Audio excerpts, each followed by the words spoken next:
안녕하세요. 꼼방의 모찌입니다. 이 회로는 한 몇 년 전에 소리가 되게 좋다고 추천을 많이 하던 프리앰프인데, 인터넷에 나와 있는 똑같은 회로인데 그리는 방법이 좀 사람들마다 좀 다양하잖아요.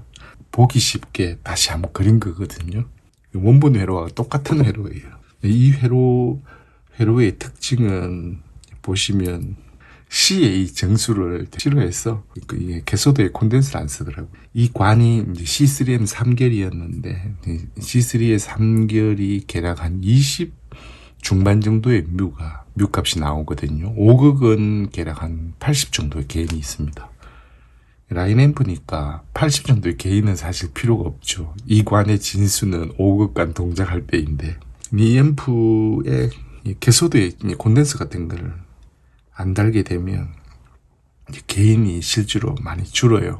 아마 라인 앰프로 사용하기에 적당한 게인 한 10 정도 그 부분의 게인 정도는 맞춰진 상태입니다.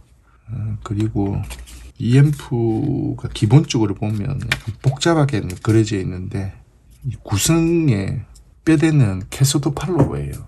위쪽에 있는 이 관이 5687이거든요. 5687의 캐소드 팔로워는 임피던스를 계산하면 대략 600오hm 정도가 나옵니다. 그러니까 더 낮게 나오는 거는 6DJ8 같은 게 있고, 그거보다 더 낮은 관들은 6445 같은 관들이 있죠. 요거는 5687인데 대략 한 600 정도 임피던스가 나와요. 참고로 6445 같은 경우에는 한 105오hm 정도까지 떨어집니다. 이게 캐소드 팔로는 기본적으로 GM분의 1이기 때문에 임피던스가 GM이 높은 관이 좋거든요. 5687도 굉장히 좋은 관입니다. 저도 많이 쓰고. 캐소드 팔로워인데 이 밑에 있는 이 회로는 도대체 뭔가 제가 이제 좀 이렇게 보기 쉽게 그랬다고 했잖아요. 1메가와 0.1 마이크로의 이 구성 자체는 로우 패스 필터입니다. 로우 패스 필터를 디지키에 변환기 있죠. 제가 거기에 뭐 웬만한 걸 계산할 수 있다. 그 때는 그 주파수를 확인을 해보면 1.6Hz 정도, 1.6Hz 이상의 신호들은 컷을 하는 필터예요. 그리고 이게 그리드에 이제 들어가잖아요. 요 밑에 이 진공관의 역할은, 이 그리드에 들어오는 신호는 교류가 사실상 다 이 컷된 주파수이거든요. 쉽게 이야기하면 우리가 20Hz 정도의 주파수는 사용하지도 않을 뿐만 아니라, 그 부분에서 컷되는 주파수 계산 값이 1.6Hz 정도밖에 안 되면 거의 세상에 존재하는 거의 모든 1.6Hz 이상의 신호들, 그게 뭐 전원부의 리플이든 아니면 그 신호의 어떤 신호이든 그게 무조건 컷이 돼버리거든요. 그리고 이렇게 딱 물려 있으면 이 그리드에 사용하는 전류가 없기 때문에 이 위쪽에 있는 진공관 그리드에 걸리는 전압이 뭐 가령 한 145V 정도쯤 된다.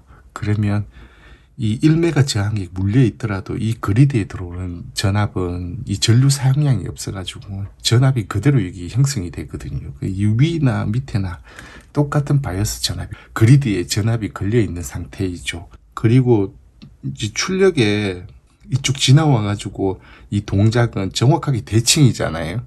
근데 요거는 신호를 캐소드 팔로워 형태로 이제 뿌려주는 신호 처리가 되는 관이고, 얘는 똑같은 그거지만 로우 패스 필터 때문에 주파수 자체가 완전히 컷이 돼버려 있으니까 DC로는 위와 똑같이 동작을 하지만 들어오는 신호는 없는 거예요. 그러니까 더미처럼 그런 거죠.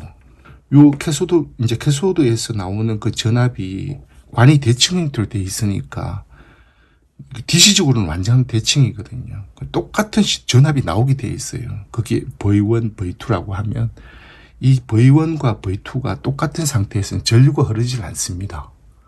그러니까 여기에 아웃트랜스가 600대 600ohm을 썼는데 전류 흘리지 않는 작은 1대1 600ohm 트랜스가 있는 거죠. 그래서 이 소리가 이 뒤에 보면 콘덴서 없이 DC가 컷돼 가지고 나오는 거거든요. 소리가.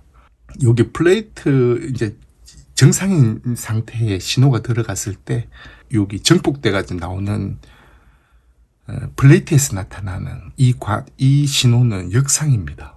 역상이고 이 캐소드 판로로 지나서 나오는 신호는 정상이 요게 그대로 유지가 되거든요. 그래서 여기서 나오는 그 신호가 역상으로 동일하게 떠요. 다만 임피던스, 출력 임피던스가 굉장히 낮은 신호가 요 밑에 여기서 이렇게 뜨는 거죠.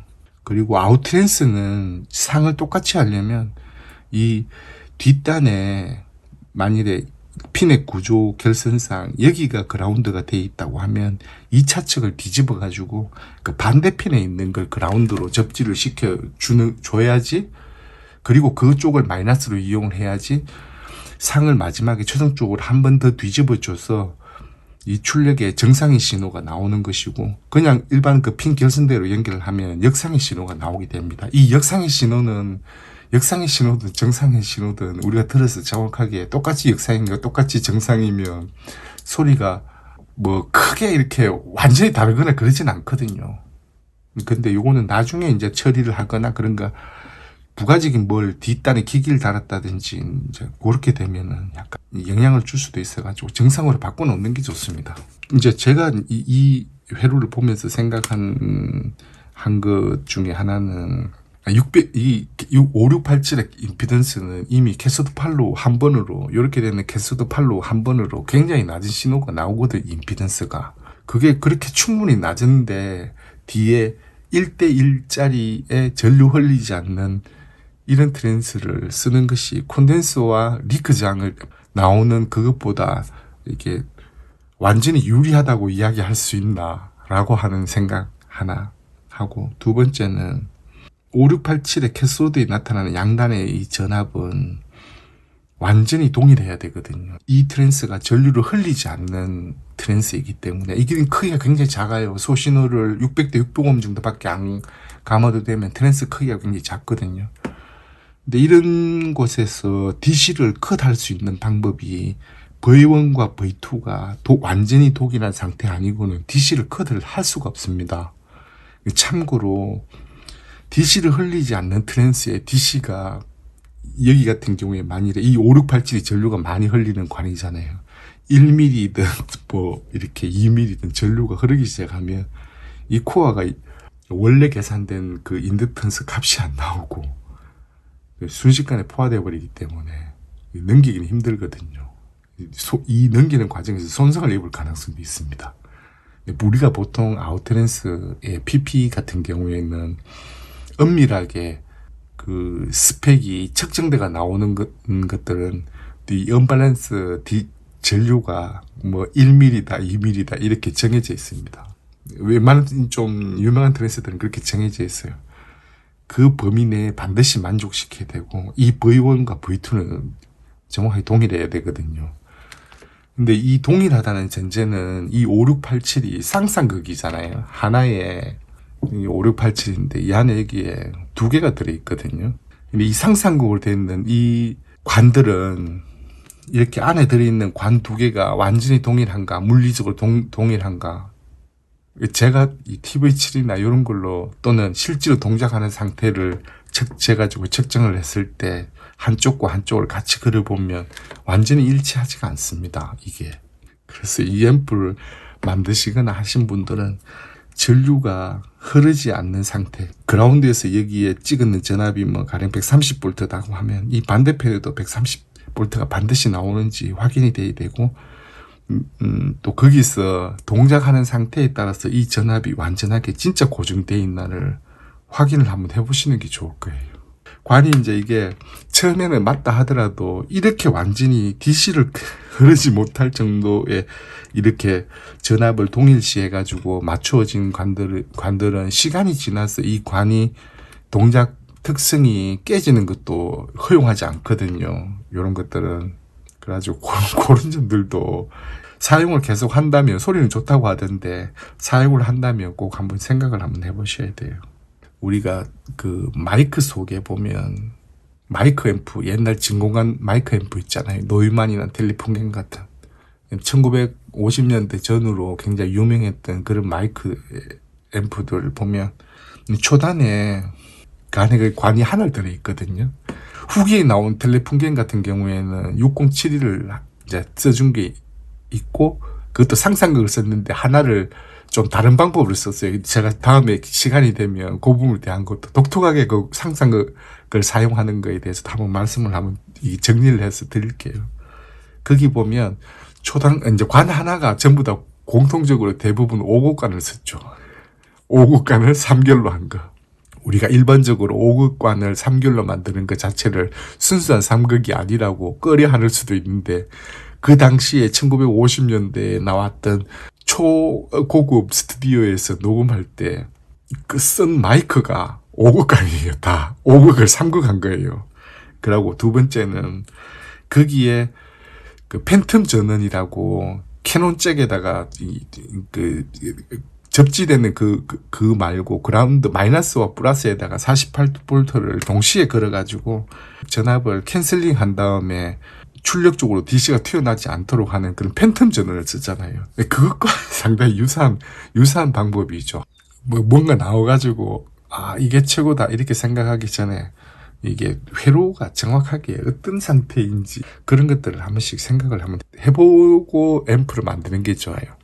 참고로 요거 같은 경우에는 이 초단과 두 번째 단이 직결 상태이잖아요. 직결 상태이고, 또는 직결이든 아니든 PP 같은 요게 구성 방식이 전압을 동일하게 유지해가지고 교류 신호만 넘어가고, 이게 DC는 양쪽에서 흐르지 못하도록 해가지고 전류를 못 흘리는 타입이기 때문에 전류를 정확하게 흘리는 게 엄청 중요하거든요. 요 회로에서. 근데 진공관 앰프 PP 같은 경우에도 센터를 중심으로 해가지고 전류가 다르게 흘러가면 언밸런스 전류에 대한 그런 코멘트가 있고, 그걸 넘었으면 어떻게 되느냐, 저역이 잘 나오지 않습니다. 저역이 뚝뚝뚝 떨어지거든요. 그래서 그 회로에 보면 언밸런스 전류를 과도하게 흐르지 않도록 또는 조정하도록 고정 바이어스나 자기 바이어스에 상관없이 조정하는 회로가 이렇게 붙거든요. 저항 달아가지고 뭐라도 조정을 하죠. 그런 게 전혀 없는 상태에서 관이 완전하게 매치가 돼야 되고, 그게 관이 똑같아야 되는 그런 상태를 전제로 앰프를 만드는 거는 약간 좀 불안한 감이 좀 있습니다. 그럼 다음 영상에서 뵙겠습니다. 감사합니다.